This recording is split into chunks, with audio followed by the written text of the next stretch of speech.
Good morning, Knicks Nation. Today is Thursday. It is the 25th day of May 2023. I hope you're safe and healthy today and that your family is safe and healthy and that the needs of you and your family in terms of food and shelter, clothing, as well as health are being met today.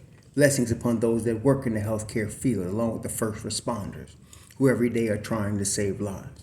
Blessings upon those that pick up garbage to keep places clean and disease-free, and those that make deliveries of important things for our convenience. Double blessings upon the men and women that are out here trying to help rescue and deliver and recover the teenagers and children that are the victims of child molestation and pedophilia, the victims of prostitution and child prostitution, pornography and child pornography, and they are victims. Also, the victims of human trafficking and sex slavery. Double curses on the perpetrators of these things. Double curses on those that profit from these things.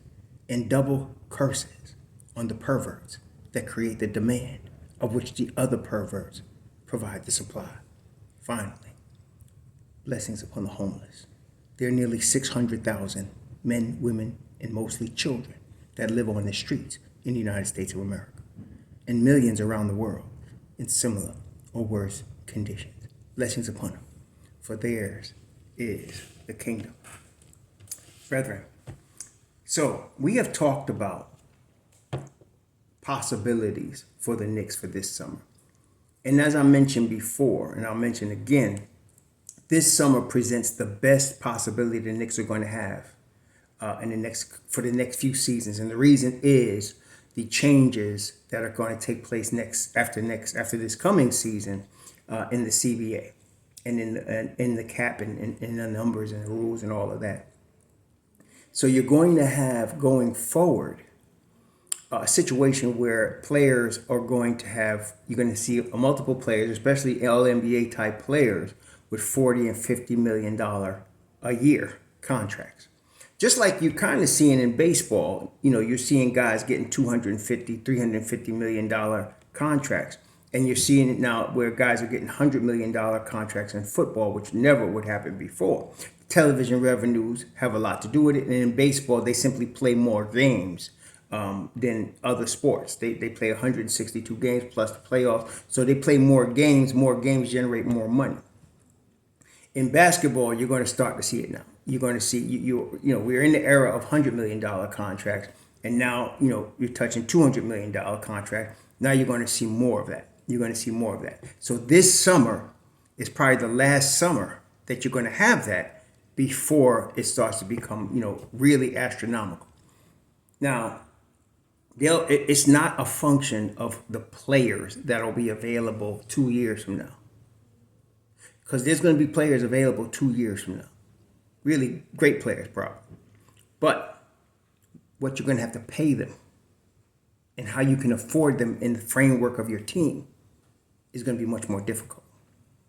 This summer, the Knicks have an opportunity to tweak their team. They don't have to make a drastic overhaul. Everybody calling for 4 and 5 new players, you really don't know what you're talking about. The Knicks just finished their best season in 10 years. They don't need a drastic overhaul. Go get these 2 players, then trade again and go get no. They just need a tweak. But they also have the option that we must remember. They have the option of running it back. You see, Julius Randle, I think him and Brunson, maybe RJ, they're the highest paid player. They're definitely the 3 highest paid players. And all of them are in the $25 to $30 million range. And you got that locked in. With Julius Randle, you got that locked in for 3 more seasons. With Brunson, you got that locked in for 3 more seasons. With RJ, you got that locked in for 3 more seasons. Well, actually 4 more seasons with RJ. So with all of that,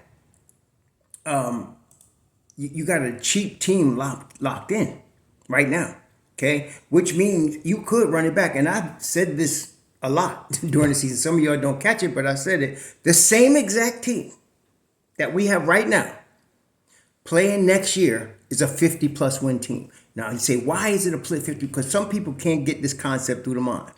We have young players that are constantly getting better. That's why we improved from 2 years ago to now.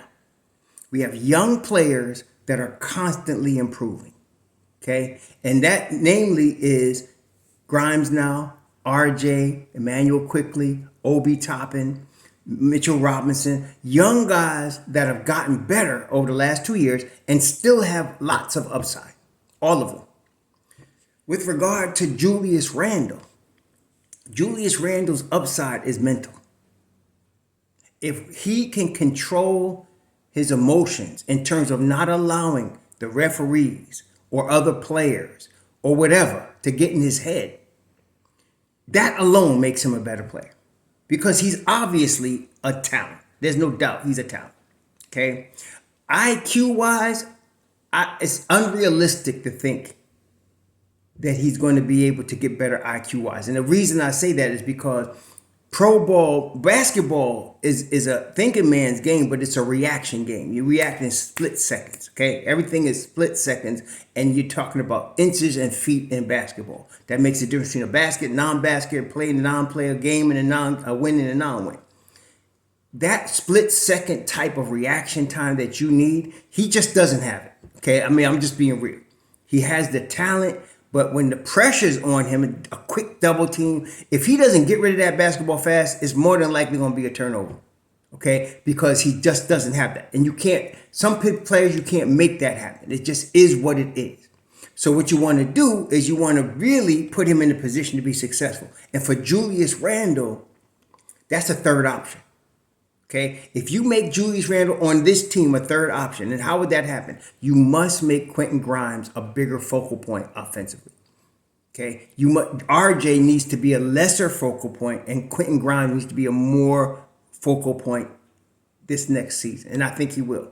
If you make Quentin Grimes, who's a better shooter than RJ, a better defender than RJ, he knows how to make quick decisions with the basketball on an elite level. And he's only 23, you make him more of a focal point, aside from Brunson. And Randle becomes the third option. Randle will become a much better player, because then he won't have to make those decisions as often. It won't be on him to do that.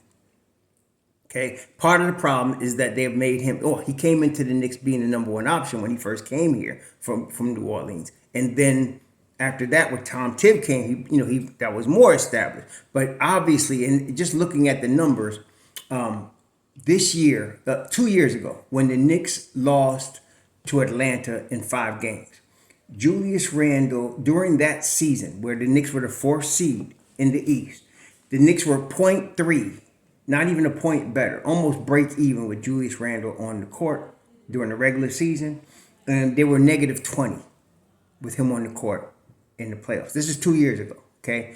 That's 2020, 2021. This year, 2022, 2023, with Julius Randle on the floor, the Knicks were actually about a point worse during the regular season with him on the floor. But during the playoffs, amazingly enough, they were almost 3 points better. So he improved, despite what it looked like, and it didn't look good, but he improved actually efficiency-wise. He did not increase his numbers in terms of points per game.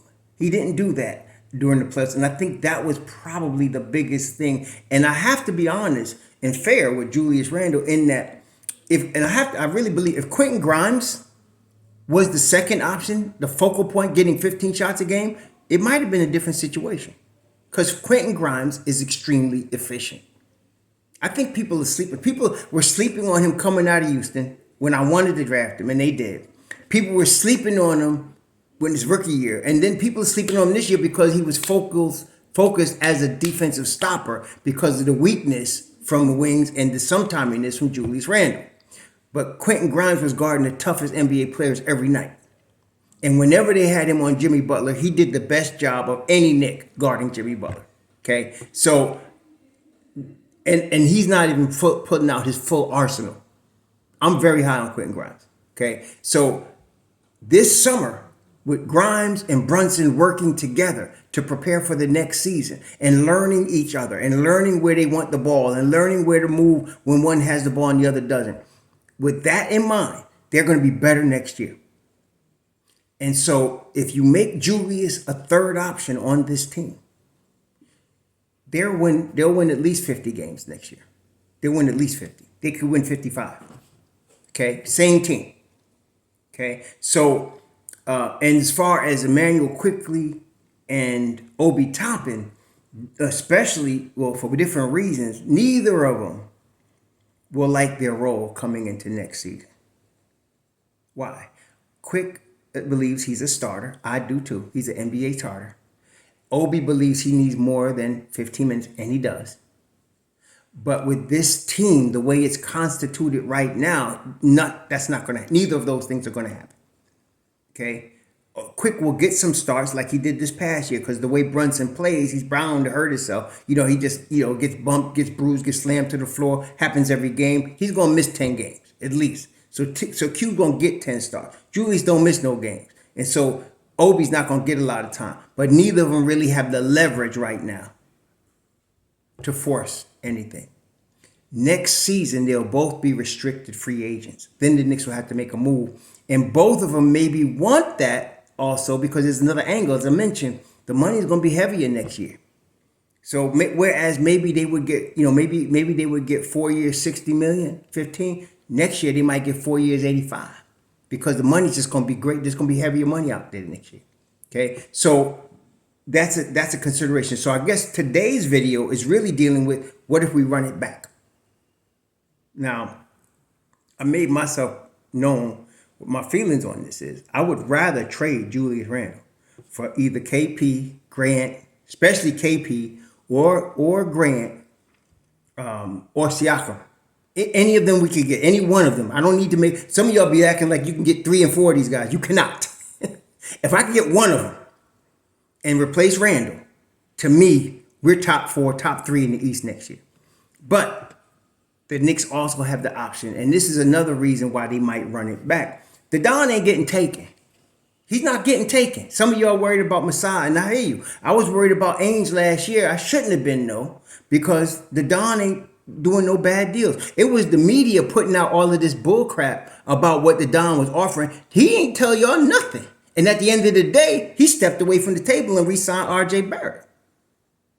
So I'm not worried about the Don dealing with any of these clowns. He knows how, he's not going to get taken. Okay, he's just not. And the brain trust around him with Brock Aller and Walt Perrin and Scott Perry, they're not getting done up. They're not. So if he don't like a deal, he'll back away. That's the biggest, I mentioned it somewhere, that's the biggest concern dealing with Masai Ujiri. It's like if he spends too much time dealing with Masai just stringing him along, he might not take advantage of other opportunities. Like if he could get a KP or somebody else, he may need to make a move. And he might be wasting time with Toronto while he could be making this move. But I feel very confident he'll deal with that. So, but it could be that between let's say KP wants to re-sign with Washington. Let's say Jeremy Grant wants to re-sign with Portland. Let's say Masai Ujiri decides to keep Siakam and run it back. Okay. Then we go ahead and rerun it back. Fine. So with that, I'm saying the change would be Grimes needs at least 15 shots a game. That's just simple. Grimes needs 15 shots a game. If we can get him that, he's going to be an 18, 21 point scorer in that range per game, plus lockdown defense. Okay? I need him to get more touches. If we could do that next summer, next season, I feel like, again, with him and Brunson working together this summer, which I'm very confident they're going to do, they're going to work together.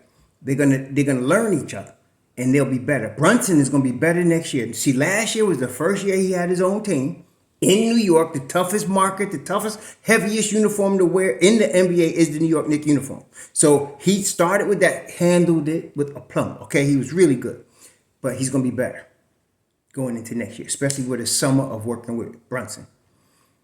I'm expecting RJ to take another leap, maybe a half a leap, okay? But he'll be better.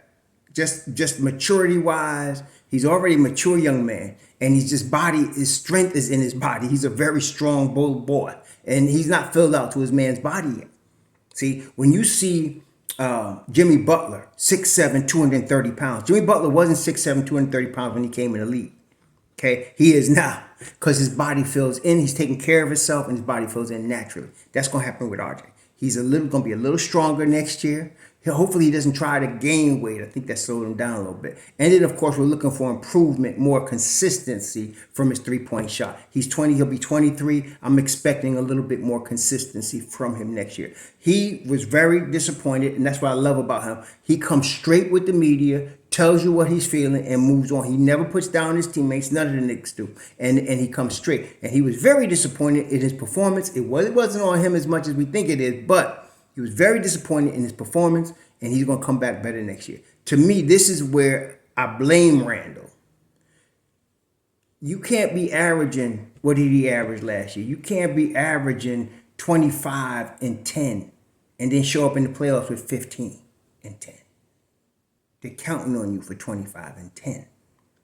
Okay, they need that.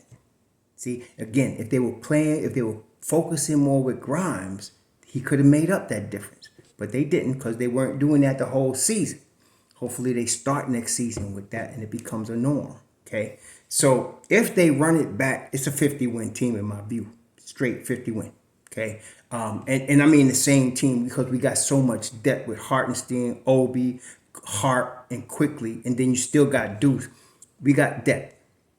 Okay, so if they decide not to make a move and they roll like that, even injuries won't hurt us, as much. We still got Jericho Sims.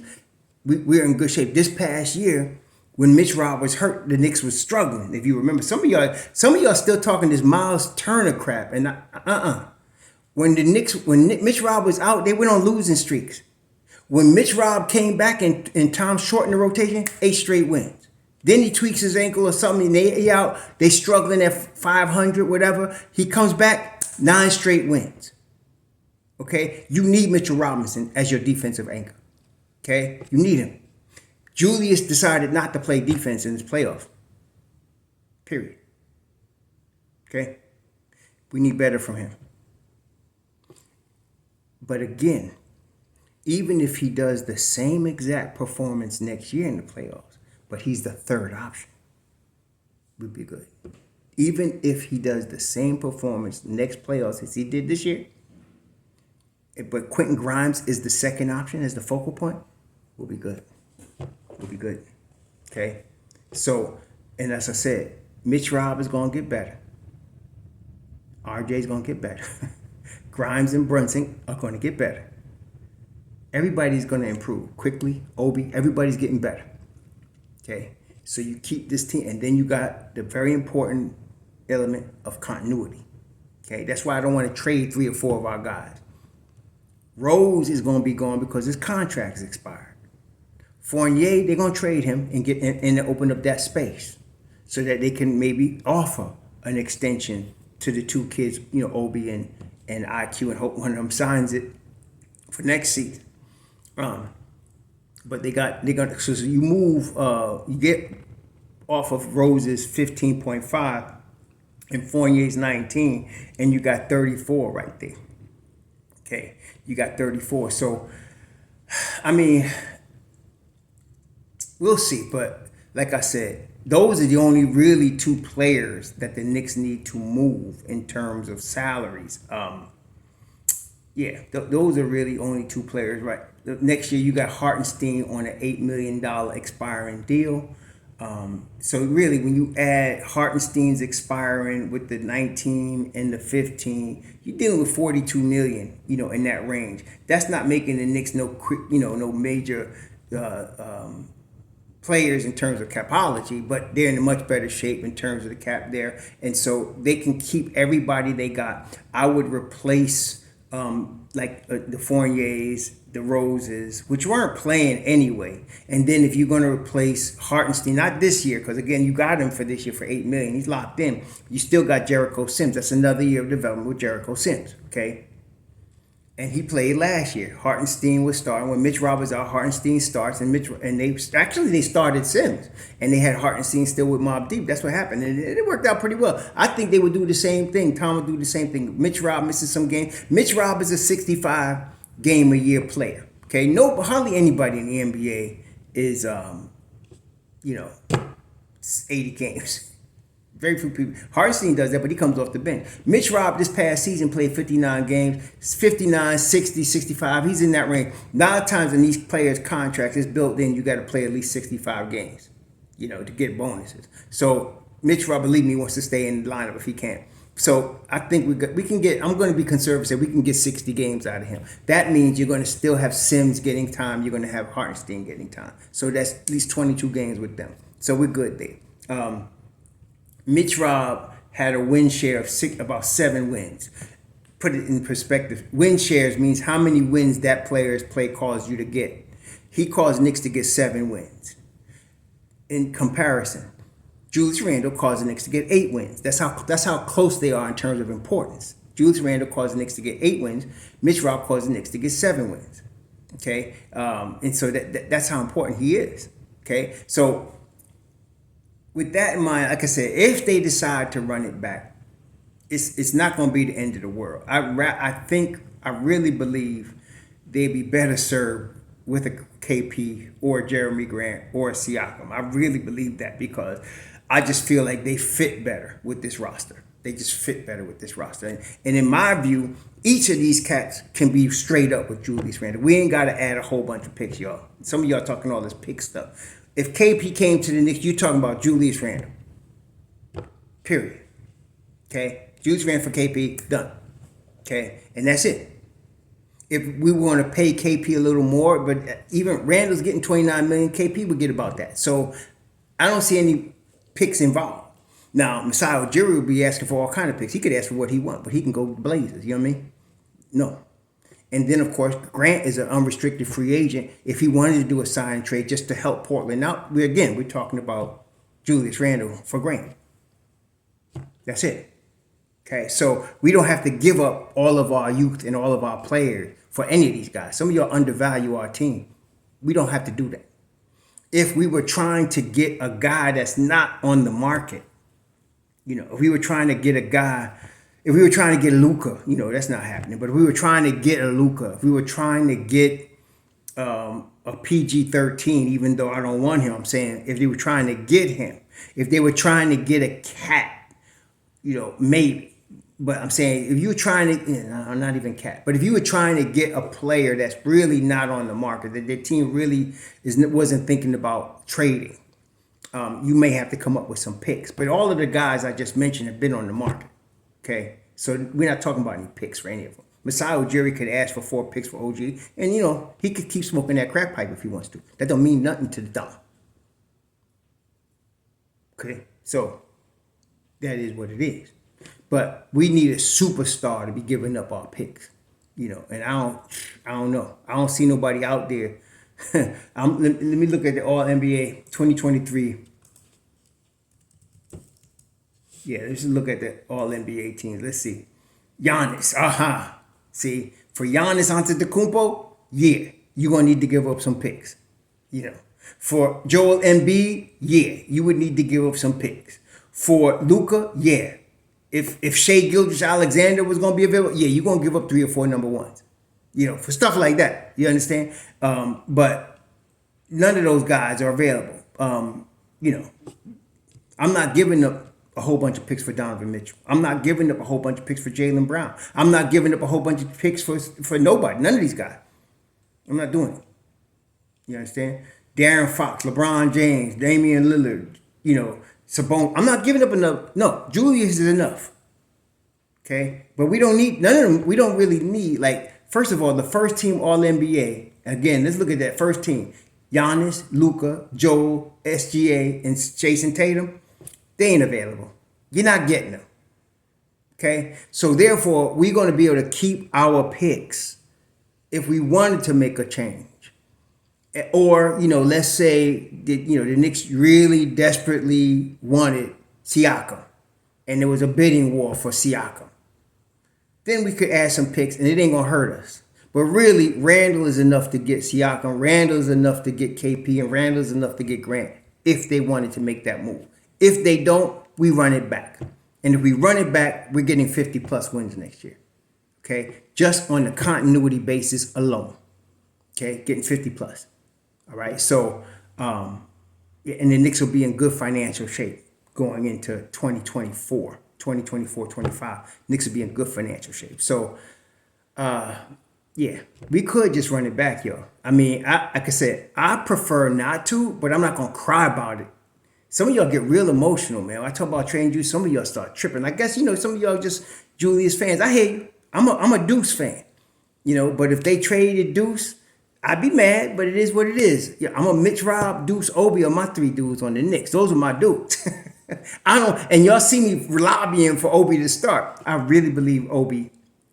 And then, of course, there's Grimes, my other dude. But I really believe Obi's got all-star talent. That's my belief. I believe he started and get Randall's minutes, we wouldn't skip a beat. But that's just me. But if they traded Obi, I'd be sad. But I'd still, we move on. This is the colors that matter right here. See? So we just move on. But they could run it back. Now, they could run it back. And we could be successful running it back. The playoffs next year, that depends. I'm very confident the Knicks could be ECF contenders if what I just said, they make Grimes a more heavier focal point offensively, make Julius the third option, and everybody just continues. The youngins just continue to grow. The Mitch Robs, the Grimeses, the IQs, the Obi Toppins, the RJ Barretts, they just continue to grow and get better. They all got upside. That's the good thing. All of our youngins got upside. Nobody's reached their peak yet. So that being the case, they're going to be better next year. And then having had a serious taste of playoffs this year with winning the first round and then going into the second round, they're going to be better next year. Okay? So we'll see. But anyway, yeah. So they could just run it back. They could run it back. And if they do, we're not going to. It's the end of the world. It's not the end of the world if they run it back. Okay? It's not the end of the world. I feel more confident, like I said, if one of the three gentlemen I mentioned, OG and Obi is a question mark, but the other three, Siakam, Grant, or KP, we finals candidates right there. That's what I'm saying. I really believe that. Some of y'all whining about KP's injury history. Like I said, I'll take 60 games of KP with 22 of Obi starting over 77 of Julius Randle. And I'll definitely take that in the playoffs. Okay, definitely. Okay. No, but anyway, like I said, if they run it back, it ain't the end of the world. We'll still be good. We're in a really good spot, Knicks Nation. Don did the job, baby. He just did the job on this, baby. He been playing three-dimensional chess for a minute now. Okay? He been playing three-dimensional chess for a minute now. And he's a master. He's a master. Okay, him and his crew, they're a master. You got a good front office, Knicks Nation. You got a good, believe it or not, you got a good coaching staff. You just don't want to believe it, even though the record is telling you it is. So we good. Okay, we good. Y'all enjoy your Thursday. I'm on vacation now, going down to Mystic Dunes in Celebration, Florida, with our brothers and sisters. Those of you who know. Those don't worry. We're gonna have a good time. So.